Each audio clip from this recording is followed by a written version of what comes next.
नमस्कार मैत्रिणींनो. तर आज व्हिडिओ बनवायचं कारण असं, कारण माझी जी छोटीशी तीर्थ आहे तर ती मला एक गोष्ट बोलली आणि त्याच्यावरून मग मला वाटलं की हा व्हिडिओ बनवावा. तर माझी तीर्थ मला अशी म्हणते की तू रोज व्हिडिओ बनवतेस आणि रोज काय तोच ड्रेस घालतेस.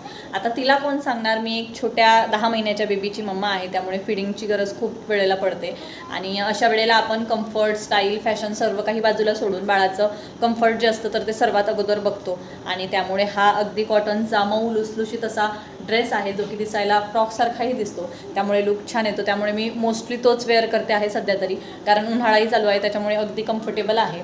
तर तिला हे माहीत नाही त्यामुळे ती असं बोलली. पण जर तुम्हीही नवीन मम्मी होणार असाल किंवा झालेल्या असाल तर तुम्हालाही हा ड्रेस खूप छान सूट होईल. तर त्यामुळे लिंक जर तुम्हाला हवी असेल तर कमेंटमध्ये लिंक असं टाईप करा, तुम्हाला ड्रेसची लिंक मिळून जाईल. आणि माझं तरी मत आहे की तुम्ही नक्की परचेस करा, कारण खूप छान आहे. बाहेर जरी तुम्ही जात असाल तरी तुम्ही वेअर करू शकतात. आणि मी गावाकडे घालते त्यामुळे खाली प्लाझो घालते, पण तुम्ही फ्रॉक म्हणूनही त्याला यूज करू शकता. धन्यवाद.